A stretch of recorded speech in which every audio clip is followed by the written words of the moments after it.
Primary cooperative societies association Vadakara taluk convention സംഘടിപ്പിച്ചു. Vadakara town ഹാളിൽ നടന്ന പരിപാടി കേരള സംസ്ഥാന committee PACS vice chairman Manayath Chandran ഉദ്ഘാടനം ചെയ്തു. ഇന്ത്യയിലെ ഏറ്റവും ശക്തമായ വായ്പാ മേഖലയിലുള്ള സംസ്ഥാനം കേരളമാണ്.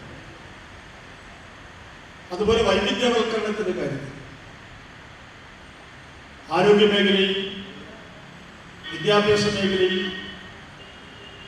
മറ്റൊരു സ്റ്റേറ്റിനും അവകാശപ്പെടാൻ പറ്റാത്ത രൂപത്തിലുള്ള വലിയ മുൻകൈ നമുക്കുണ്ട്. ഇന്ത്യയിലെ മറ്റ് സംസ്ഥാനങ്ങളിൽ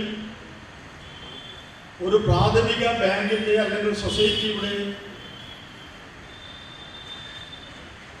അവരുടെ നിക്ഷേപം 52 ലക്ഷം രൂപയാണ് ശരാശരിയെങ്കിൽ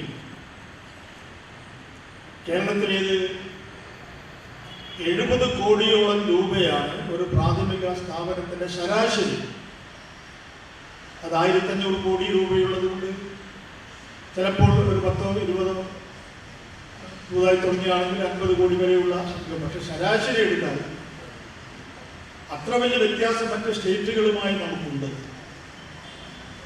അതിനിടയിലാണ് ഇൻകം ടാക്സ് ആക്ടിന്റെ കാര്യത്തിൽ സംസ്ഥാനത്തെ സിംഗിൾ ബെഞ്ച് നമുക്ക് അനുകൂലമായി വന്നെങ്കിലും ഡിവിഷൻ ബെഞ്ച് കേരളത്തിൽ 2 ബാങ്കുകളുടെ വിധിയും വ്യത്യസ്തമായ വിധി പ്രസ്താവിക്കുകയുണ്ട്. കേരളത്തിലെ വയോജനങ്ങൾക്ക് സർക്കാരിന്റെ സാമൂഹ്യ സുരക്ഷാ പെൻഷൻ വീട്ടിലെത്തിച്ചു നൽകുന്നത് ദീർഘകാലമായി സഹകരണ ബാങ്കുകളിലൂടെയാണ്. സഹകരണ ബാങ്കുകളിലെ കളക്ഷൻ ഏജന്റുമാർ പെൻഷൻ പാസ്സാകുന്ന മുറയ്ക്ക് വൃദ്ധജനങ്ങൾക്ക് നേരിട്ട് പണം കയ്യിലെത്തിക്കുകയുമായിരുന്നു. കേരള ധനകാര്യ വകുപ്പിന്റെ 27/7/2026 84/2026 FIN ഉത്തരവ് പ്രകാരം എല്ലാ സാമൂഹ്യ സുരക്ഷാ പെൻഷനും ആധാർ ലിങ്ക് ചെയ്ത ദേശസാൽകൃത ബാങ്കുകൾ മുഖേനയാക്കിയിരിക്കുകയാണ്. പുതിയ വയോജന വകുപ്പ് രൂപീകരിച്ച കേരള സർക്കാർ വയോജനങ്ങളോട് കാണിക്കുന്ന കടുത്ത വഞ്ചനയാണിതെന്നും നോട്ട് നിരോധന കാലത്തെ പോലെ ദേശസാൽകൃത ബാങ്കുകളിൽ വയോജനങ്ങൾ ക്യൂ നിന്ന് പണം കൈപ്പറ്റേണ്ടി വരുമ്പോൾ അനാരോഗ്യം കാരണം അകാല മരണം തന്നെ സംഭവിച്ചേക്കാമെന്നും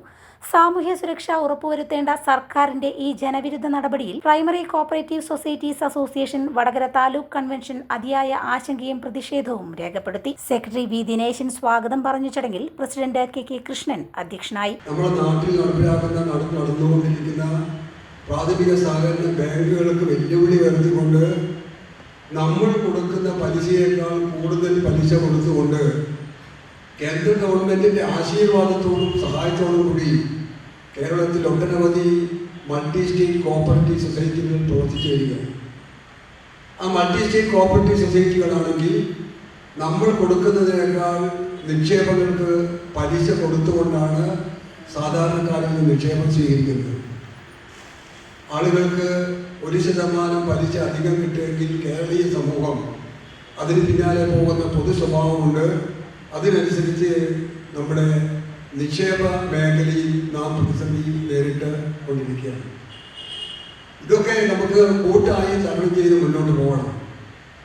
എന്ത് പ്രതിസന്ധി ഉണ്ടായാലും പ്രാഥമിക സഹകരണ ബാങ്കുകൾ എന്നുള്ള നിലക്ക് കേരളത്തിൻ്റെ നട്ടെല്ലായി പ്രവർത്തിക്കുന്ന സഹകരണ മേഖലയിലെ ഈ സംഘങ്ങളുടെ നിലനിൽപ്പ് അത്യന്താപേക്ഷിതമാക്കുന്ന സാഹചര്യം പ്രാഥമിക സഹകരണ ബാങ്കുകൾ തന്നെ ഉയർത്തിക്കൊണ്ടുവരണം. സഹകരണ പ്രസ്ഥാനം എന്ന് പറയുന്നത് ഒരു മനുഷ്യന്റെ ജീവിതവുമായി ബന്ധപ്പെട്ട സർവതല സ്പർശിയായ ഒരു മഹാപ്രസ്ഥാനമായി ഇന്ത്യക്ക് മാതൃകയായി, ലോകത്തിന് മാതൃകയായി കേരളത്തിൽ വളർന്നു വലുതായിട്ടുണ്ട് എന്ന് നമുക്ക് ഏവർക്കും അറിയാം.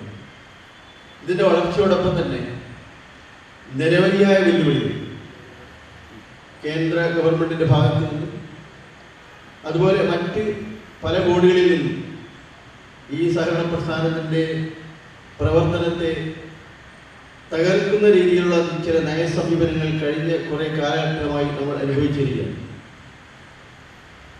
ആദായനികുതിയുമായി ബന്ധപ്പെട്ട കുറേയേറെ വിഷയങ്ങൾ